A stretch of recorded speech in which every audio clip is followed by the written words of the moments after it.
Amanda Wigand. Amanda is a good girl with education complex and severe anxiety issues. She's a team player, but she can also take initiatives on her own.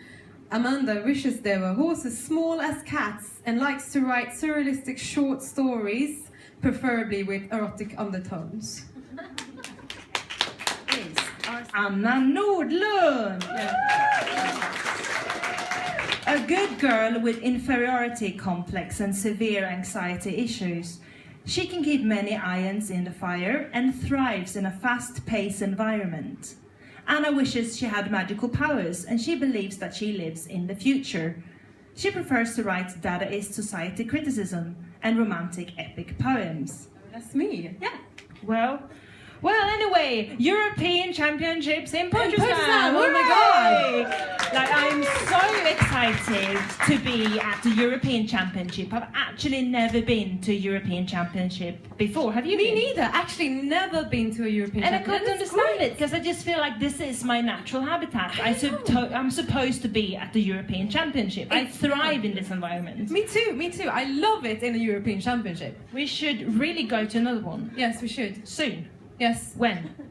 I don't know. What do we have? There's a lot of European Championships. I mean, I've heard about European Championships before, so I'm sure there is a few. I mean, there's a horse one. A horse one? Yes. Like jumping, or I don't know. There's I suppose that there's a lot of horses from different countries in Europe competing against each other.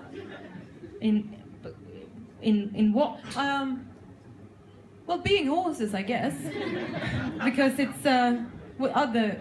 I mean, they don't do a lot. But that's a bit tricky, though. I mean, how to say? I mean, yeah, because I mean, you would think that it's easy for the judges to say, like, to know what's a horse and what's not. Yeah, but then again, all the competing are horses. So I mean, because if you're not a horse, you will be disqualified, and so if.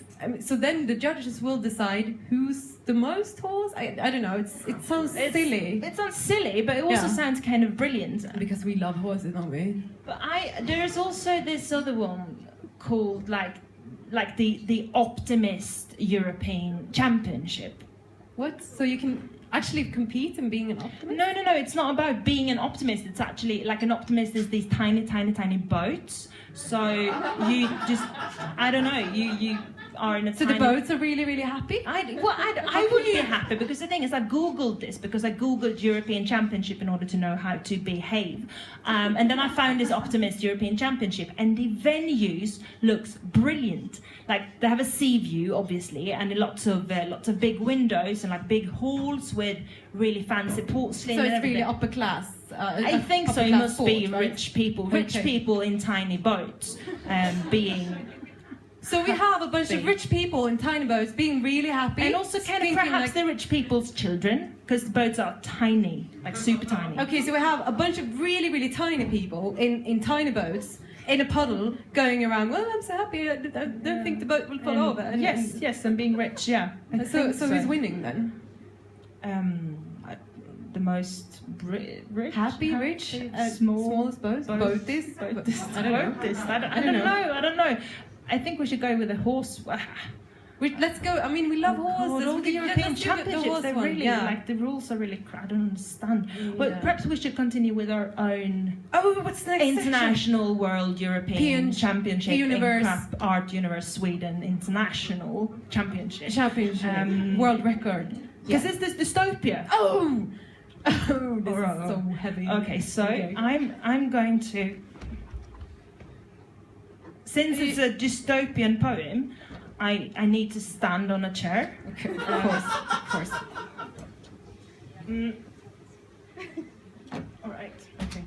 And you need to listen really carefully because one, there are lots of hidden messages, and two, it's quite dark and deep and a bit frightening, and I just want my words to kind of swallow you in a way, or just, you know, look at me as a wave, and then you will just receive the dystopia.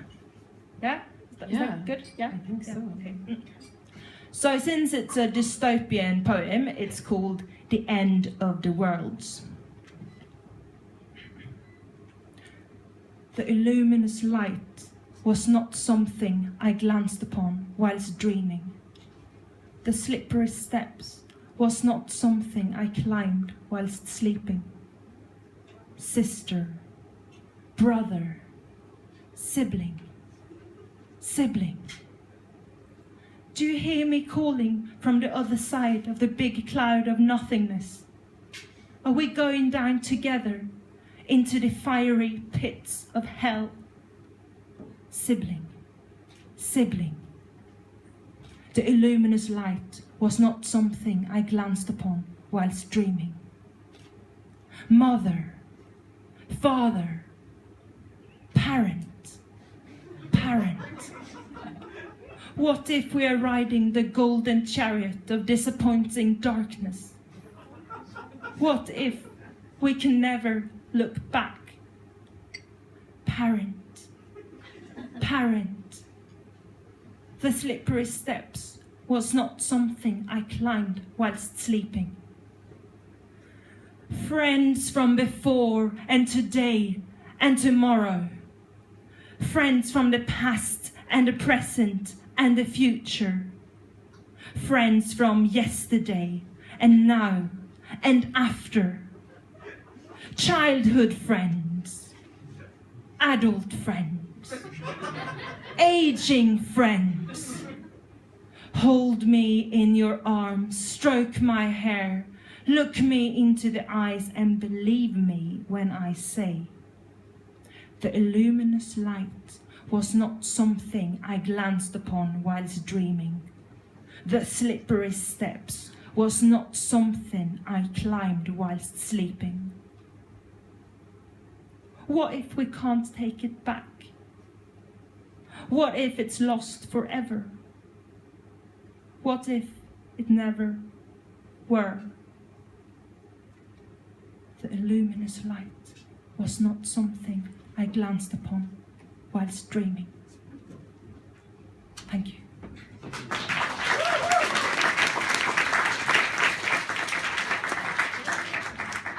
Okay, we need to just quickly lighten things up, I think. So I'm just going to do the utopian one. Yeah. It's. I'm just going to do it. Do it. That was so heavy.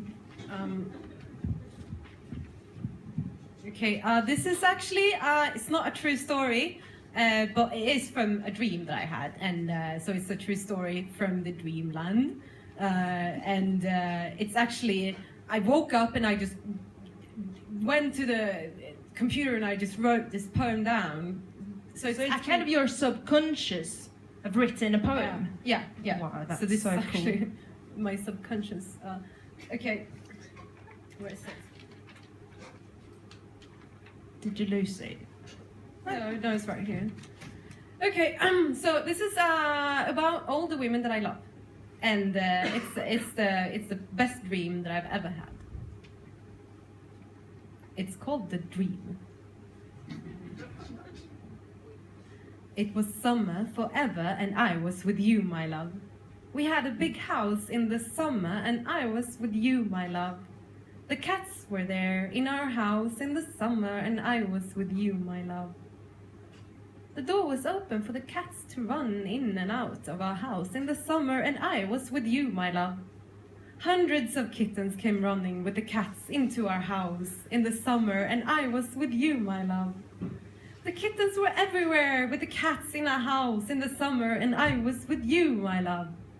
I found a basket of puppies amongst the kittens on the top floor in a house in the summer, and I was with you, my love.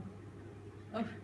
Hooray! That's really good. Wow, that's so good that you did that. So right. lightens the mood in here, I think. Do you want to talk about poetry? No, but I was just going to say, like, we do poetry in Swedish as well, but we do also in English, as you noticed. And as you noticed, it all rhymes, because English always do. And that's why I think English is the best poetical language. We're not even trying. Because it just rhymes. That's brilliant. Yeah. But you know, this is the strength with poetry and art in general, because it allows you to go to this other place and to like pretend that something could have been, and it kind of capsules those really, really sad emotions of that place then and there. And even if you do know what's going to happen, you feel like you don't know what's going to happen. Exactly. It's exactly like Titanic's. Oh, yeah. Like, you know what's going to happen. You know he will sink down that icy ocean. But every time you watch that opening scene, you watch that ship in sepia, that's the opening scene, isn't it? Then you hear that music and you think, this time, perhaps they will make it. Perhaps they can actually live together, live happily ever after. But no, but still, that is the power of art. That it does. I think actually it's a good thing you brought Titanic's up, because Titanic's is one of the most important pieces in history in crap art. It is. And I think what we have so much, I mean, it's actually, it's so much we have looking at Titanic's, and we find the inspiration to do crap art. Definitely, and we all wish that Leo could live on, but he's kind of here in a way. In our hearts. In our hearts, he is. But anyway, Titan, why we shouldn't? I don't know. Okay, so I'm going to tell you this now, because it's not easy to know. I mean, some of you actually write poetry yourself. So those of you who do, you might know this, but sometimes you use something called a metaphor instead of actually talking about the real thing. So this is, I mean, this poem, it's about love, but it's called The Grasshopper. It's not about the grasshopper, it's just a metaphor. I'm a grasshopper in the air, jumping, breathing freedom on the way to new fields of love. I got left behind, but I'm on my way now. I'll join my sisters in no time. There will be fields of starshine for us to share. Watch us, we're coming. Inner child.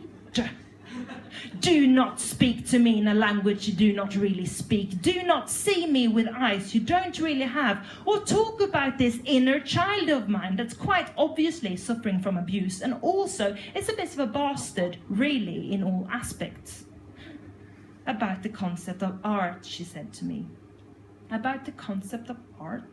About the concept of art, about the concept of art, about the concept of art, about the concept of art, about the concept of art, about the concept of art, about the concept of art, about the concept of art.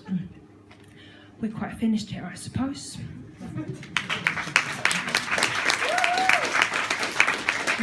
Yeah. Did you feel the I feel so much more. I feel so much critique in me right now. Do you feel like enlightened? Do you think I've taught you very, something very about enlightened. society? Yeah, society, critics, society critiques. Concepts of, I mean, art as well. And I feel, I mean, that was heavy, I would say. But art sometimes needs to be heavy. It does. We can't shy away from the deep subjects. It can't all be glitter and horses and unicorns. It also needs to be... It needs to be both. Yeah, it's true. Okay, so shall we do... I mean, I could use this... let's do this together. All right, yeah. Okay, this is actually a poem, which is... I mean, when you hear it's going to be obvious what it's about. But I will tell you anyway, because it's about us destroying the world by putting small lights in the ground. Yeah? Yeah. Yeah, okay. So you will, yeah, let's just do it. It's called attempt number 74. Okay. There's a light in the ground. Someone left it there drying. The shine stings our skin and makes us very uncomfortable. Please take it away and restore the surface of the ground. Sorry, a temporary error has occurred. Please try again. Later. No, it's no. Later wasn't in the Later. I just. You ruined it. I ruined it. No. Oh, but no, actually, I think that was brilliant. Actually, you know what? I think this is the winner. This is the world record in crap art. This was it, and we both did it. Oh yeah, okay, wow, whoa.